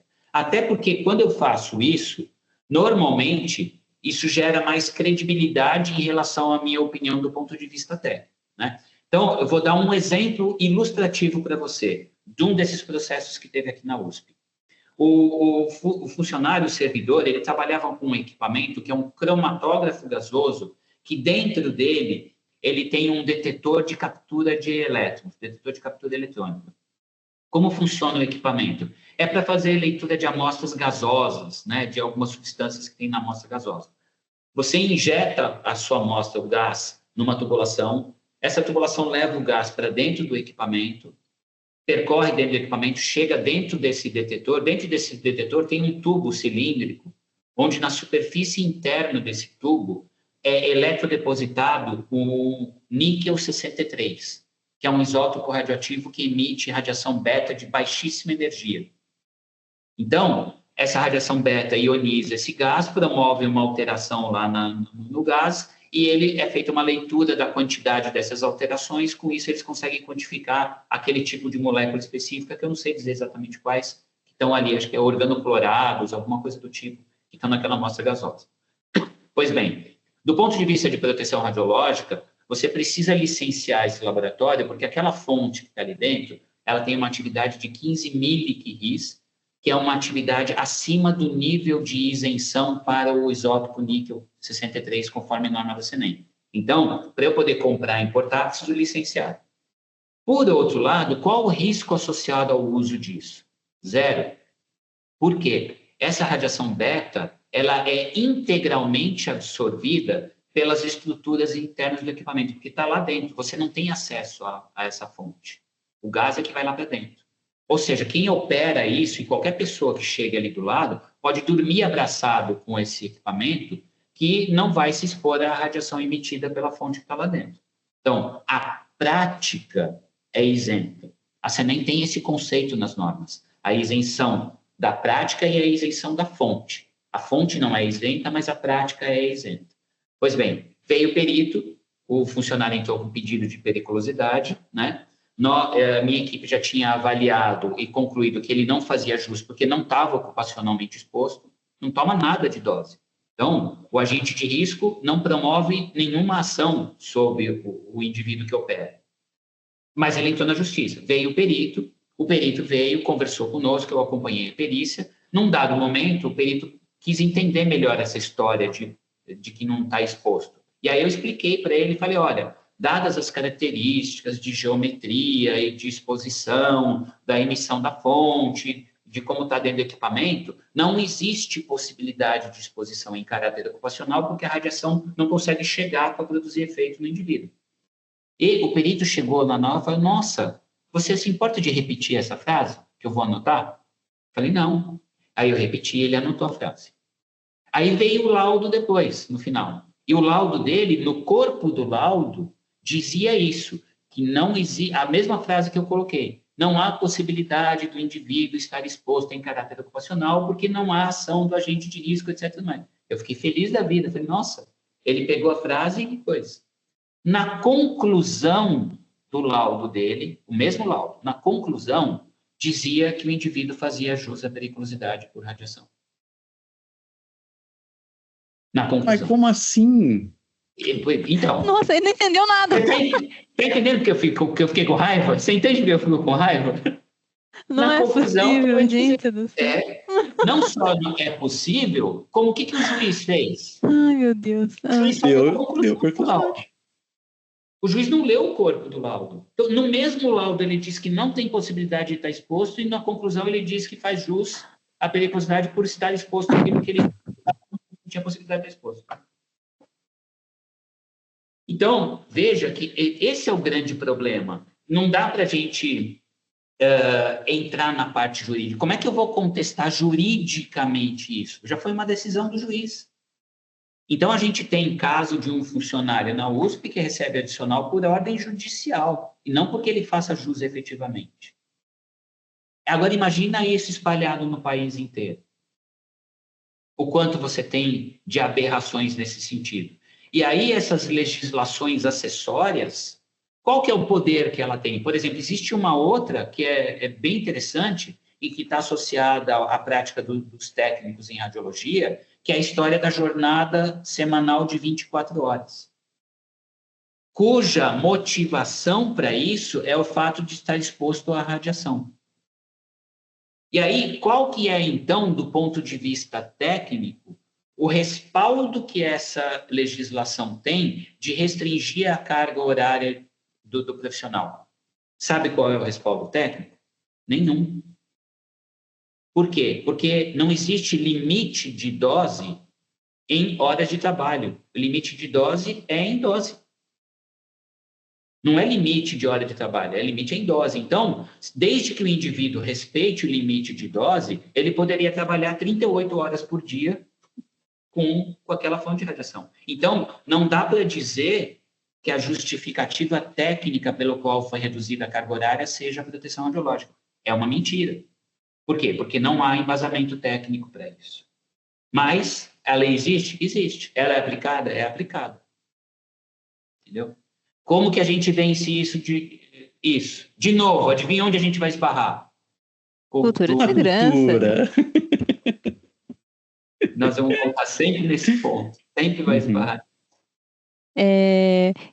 O que eu ia te perguntar na sequência, que é já mais encaminhando aqui para o final, né, minhas últimas perguntas, era justamente perguntar um pouco acerca disso, né, essa questão de perícia, né, como você já, tanto no livro quanto aqui você tem narrado alguns exemplos, eu queria entender um pouco mais, né, até para quem está ouvindo a gente, já que você como físico, né, com toda a sua formação e todo, né, esse embasamento técnico que você tem, você presta então essas assessorias jurídicas, você não entra nas questões legais, mas você tecnicamente consegue explicar, embora a gente possa perceber que às vezes não é muito efetivo, né, porque o pessoal fala que sim, depois que não no laudo, né, mas assim, como que é isso? Tipo, as pessoas te procuram, né, como que você se tornou uma referência para fazer perícia? É você que se voluntaria? É alguém que te procura? Né, como que é? E se você pudesse até contar mais algum caso, assim como no seu livro você narrou, até você explicou alguns aqui agora, e até, Ivan, eu queria perguntar até para você, porque, se eu não me engano, você também foi perito uma vez, né? E eu queria que você compartilhasse, se você puder, né, Ivan, compartilhar um pouquinho também, que eu acho que são interessantes para quem está ouvindo, né, para, né, estudantes de física, né, ou outras pessoas saberem que existe esse aporte, né, que existem pessoas que são consultadas para falar sobre assuntos que são complexos. Então, acho que essa é a minha pergunta final. Tá. Bom, eu tive essa experiência, eu só fui perito uma vez ainda, mas tenho um pouco de experiência justo com justo a parte técnica, né? Que como a gente está sempre dentro de hospital e coisa do tipo, a gente encontra muita gente antiga do trabalho. E eu fui perito de um cara que ele era técnico desde a década de 70, que na época não existia técnico. Ele era cadastrado como auxiliar de radiologia, alguma coisa assim. Operador de raio-x, alguma coisa assim. Operador, alguma coisa assim. E isso não caía como insalubre, etc., justamente porque, né, não tem nenhum registro nem profissional na época. E aí o cara queria aposentar, porque já estava tempo especial e tudo mais, e o INSS não liberava. E aí a gente foi fazer uma perícia no local, porque eles queriam falar, não, eu trabalhei aqui de 70 e pouco até agora. Tipo, eu fiquei aqui, ele foi recontratado depois como técnico e tudo mais, e esse tempo contava. Só que aí tinha passado, acho que foram 10 anos, 10 ou 15 anos como esse operador. E aí o pessoal, o perito foi lá e foi me questionar, e falou, tá, mas o que é um operador? Um operador de máquina, um operador de qualquer coisa é um operador. Tipo, você mexe no equipamento, você é um operador também. Aí eu falei, tá, vamos lá. Quando é que nasceu a profissão de técnico e tecnólogo, né? Como é que isso foi formado? E, principalmente, esse cara era monitorado. Tipo, ele tinha um dosímetro nas épocas que ele já trabalhava, quando já estava com a dosimetria montada e tudo mais. E aí, consequentemente, existia um registro, pelo menos, que esse cara estava sendo monitorado para radiação. E eu falei para ele, isso aqui é um monitor individual, a gente aplica isso sempre para pessoas que trabalham ocupacionalmente exposto com isso, e, consequentemente, esse trabalho é o precessor dos técnicos de radiologia. Ele pode ter começado como um estagiário interno e coisa do gênero, e aprendeu a mexer na máquina, porque antigamente era assim. Um médico capacitava, o cara que instalava a máquina ensinava para a pessoa como fazer, e toca daí, cara, porque, tipo, é o que se tinha na época. E toda essa explicação a gente foi discorrendo com o cara e tudo mais. O cara super atencioso, conversou. Só que ele virou para mim e falou, o que eu preciso é de uma declaração tua, um parecer técnico, explicando assim, assim, assado, que esse cara recebia radiação, que ele era um operador de raio-x, que isso era o técnico de radiologia na época, e que, consequentemente, esse tempo precisa entrar, porque isso eu vou ter que amparar depois junto com carta de trabalho do cara, registros e afins. Eu falei, tá bom. Montei a declaração, encaminhei pro cara, só que esse parecer nunca voltou. E aí eu fiquei, tipo, cara, o que tá acontecendo? Eu perguntava pro cara, ele falava, cara, tá parado no juiz X, tá parado e beleza, né? Aí um belo dia saiu como aprovado e como multa para a empresa, porque eles mantinham o trabalhador fora da categoria de trabalho dele. Aí eu falei, olha só. Então, assim, né, ainda por cima gera um BO jurídico pro cara. Então, o cara conseguiu aposentar e beleza. E uns 3, 4 meses depois que saiu isso, ele me encaminhou um contato de outro técnico, meio que da mesma época que ele, que precisava aposentar também, que ele queria entrar com a especial e tudo mais. E o problema dele era justamente que ele tinha também esse registro de operador, só que ele tinha isso em N lugares diferentes. Aí eu falei, cara, eu posso te passar, né? Tipo, ó, o BBABA é isso, mas assim, ó, senta com o teu advogado primeiro, porque assim, você pode fazer tudo isso e simplesmente o cara voltar para você e falar, ó, tudo bem, você trabalhava como isso, mas você trabalhava em 3, 4 lugares diferentes e sua carga horária máxima era de 6 horas. E aí? Aí ele, putz, isso existia. Eu falei, sim, isso tá no protocolo também. Antigamente era mais vazio, vamos dizer assim, essa parte, mas de qualquer forma eu não sei como é que isso vai ser visto. A gente pode fazer todo esse processo de novo, fazendo levantamento, pegamos dados do lugar que você trabalhava, mas ainda assim entra nesse critério do tipo, ó, eu não vou te prometer um negócio antes de você confirmar que você vai fazer que o teu advogado vai falar que isso vai servir para alguma coisa. Se não, antes disso, volta, faz o processo e a gente toca depois. Aí esse cara nunca mais voltou a falar comigo, também não fui atrás, que perícia não é meu carro-chefe, né? A gente faz isso de aparece uma coisa aqui a colar, não, tranquilo, dá para fazer, né? Uma baita de uma coisa difícil para a gente elaborar o básico, pelo menos. Mas é assim, é um âmbito que é justamente o que você falou, professor. É conseguir esclarecer o funcionamento, o que é, como é, para alguém que muitas vezes não é e às vezes é um advogado, não é nem um médico do trabalho, nem um engenheiro de trabalho.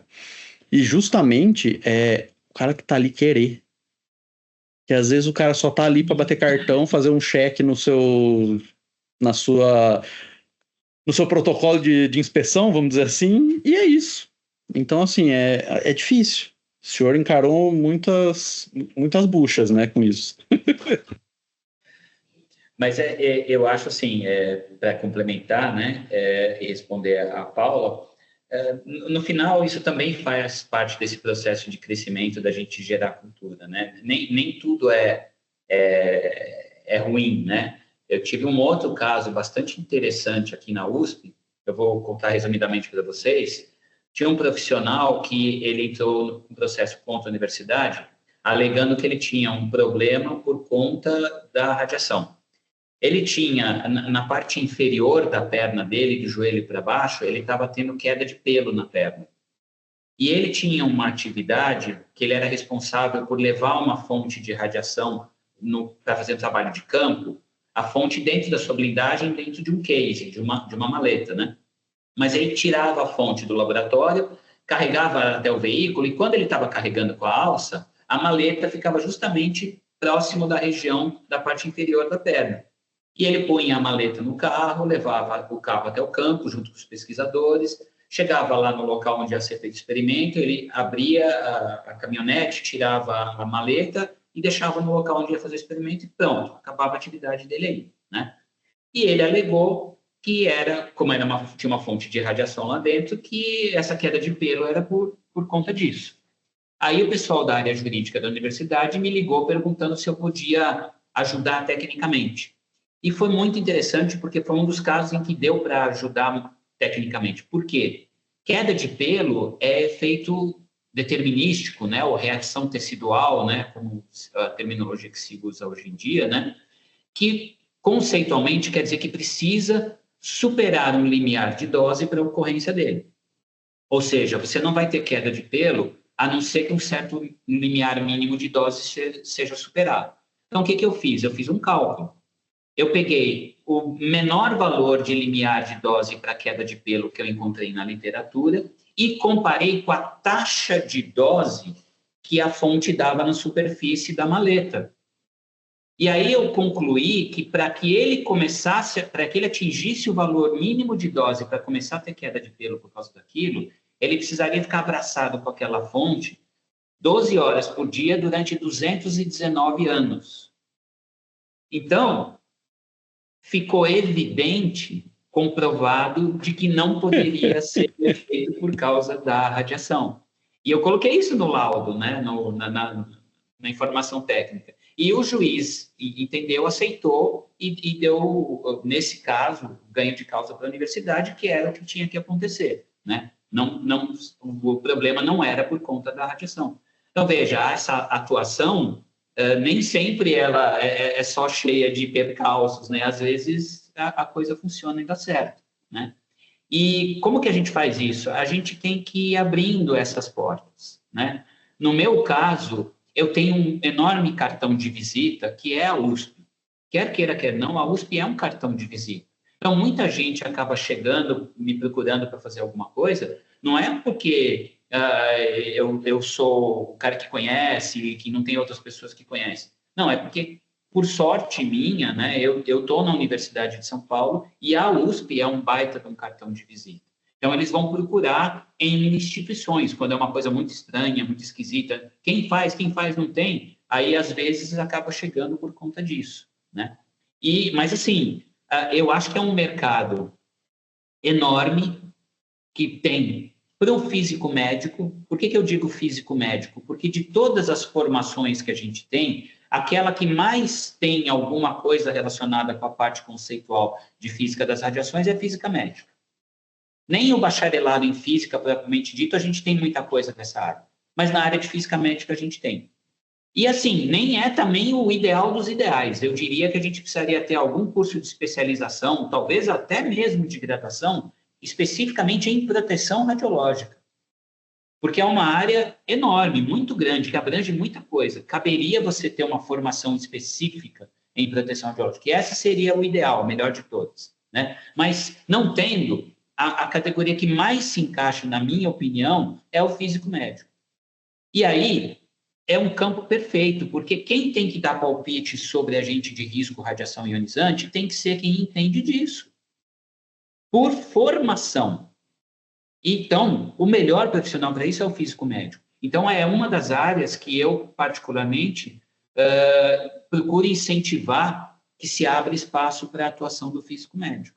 Tá? Porque vai ser um ganho enorme para a sociedade. Como eu falei para vocês, até hoje, 100% dos laudos que eu vejo das interações tem erro técnico. 100%, gente.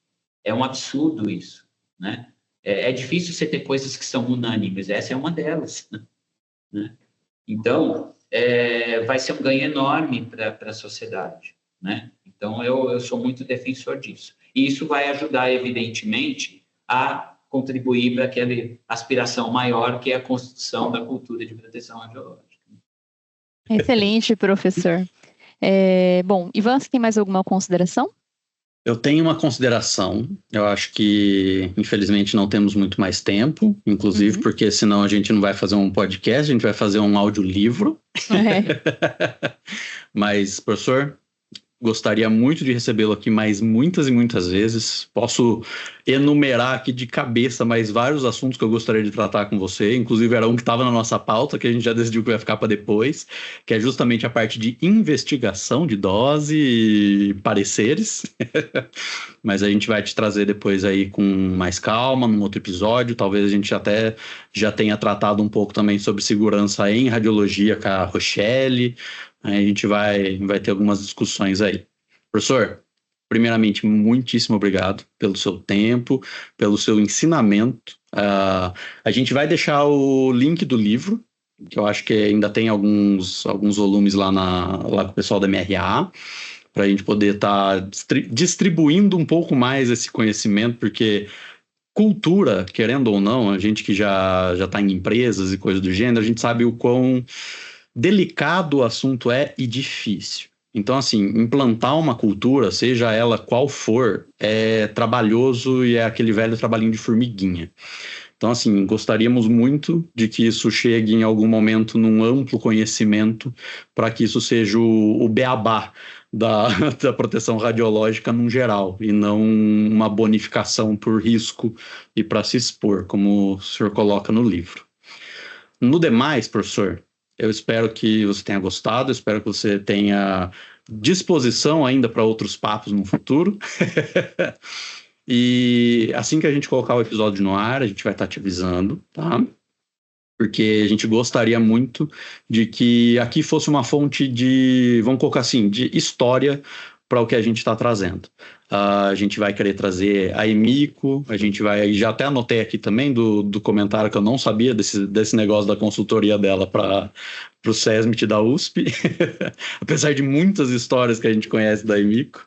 E estamos conversando aí também para trazer algumas outras pessoas. De repente, num futuro, quem sabe a gente não faz um podcast até com mais pessoas juntos. Não só nós dois e mais um entrevistado. Uma mesa redonda, né? Exatamente, porque isso também seria bem interessante. Paola? Bom, professor Walter, eu também queria agradecer muito, né, e queria até agradecer você também, Ivan, né, principalmente por, né, ter proporcionado para nós aqui, né, da Física Médica, né, do podcast aqui, essa oportunidade de estar conversando com uma pessoa que realmente é muito expansiva dentro dessa área, né, e como o Ivan bem colocou, né, aqui acaba ficando meio que um registro histórico, até mesmo de como vocês entraram na área, né, a gente comparar como era, né, ou como os processos foram evoluindo, né, como que é a perspectiva dos participantes aqui acerca da proteção radiológica, de como que isso pode melhorar, as perspectivas futuras, por assim dizer. Eu achei muito enriquecedor, eu realmente espero que as pessoas, né, acessem esse conteúdo aqui, aproveitem, porque tem muita coisa aqui, muito interessante, é estimulante para a gente, né, conseguir planejar coisas, né, de modo geral. Então, queria muito agradecer mesmo o tempo que você disponibilizou para a gente e para o pessoal aqui que está escutando, pessoal. Se vocês quiserem entrar em contato conosco para tirar alguma dúvida que não ficou esclarecida, né? O link do livro a gente vai deixar disponível, mas se vocês quiserem saber alguma outra coisa, especialmente porque é uma temática que desperta curiosidade, desperta dúvidas, fiquem à vontade para entrar em contato conosco pelos meios de comunicação, que a gente vai deixar também disponível. E, ademais, eu acredito que seja isso. Então, professor, mais uma vez, muito obrigada. Ivan, muito obrigado pelas suas contribuições, né? E acho que é isso, pessoal. Então, nós nos ouvimos e nos vemos no próximo episódio. Eu queria agradecer muito vocês e parabenizar a iniciativa. Da minha parte, podem contar sempre comigo. Acho que vocês devem ter percebido que eu adoro contar essas histórias e falar, né? Se deixar, eu fico falando o dia inteiro. Então, contem sempre comigo. E muito obrigado. Foi muito bom. Obrigado.